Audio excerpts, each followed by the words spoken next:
अस्सलाम वालेकुम। मैं इस टाइम मौजूद हूँ उमैर सना फाउंडेशन में और यहाँ पे पूरे कराची में जो है अफ्तारी डिस्ट्रीब्यूट की जाती है, लोगों को अफ्तार कराया जाता है। लेकिन ये वाहिद कराची में वो जगह है जहाँ अफ्तार के साथ साथ बच्चों को दीनी तालीम भी दी जा रही है। तो मेरे साथ डॉक्टर साकिब मौजूद है, मैं उनसे जानूंगा। जी डॉक्टर साहब, क्या माजरा है इसका? जी बिस्मिल्लाहिर्रहमानिर्रहीम। सबसे पहले तो मुबारकबाद के मुस्तहिक़ हैं वालिदैन जिनके इतने प्यारे प्यारे बच्चे हैं। इन बच्चों को जैसा भी हमने बताया कि हम तो इस फिक्र में थे कि हम इफ्तारी मजदूरों और लेबर क्लास में बांटना चाहते हैं और बच्चे आके उस प्रोग्राम में क्या कर देंगे। इन बच्चों ने आके तो इसमें चांद लगा दिए।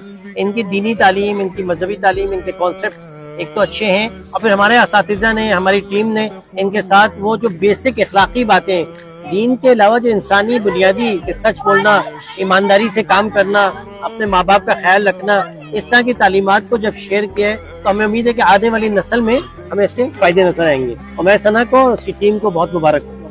जी, जैसा कि आपने देखा कि उमैर सना फाउंडेशन एक ऐसा इदारा है जहाँ पे बच्चों को अफ्तारी के साथ साथ जो है दीनी तालीम और दूसरी तालीम भी दी जाती है। शुक्रिया।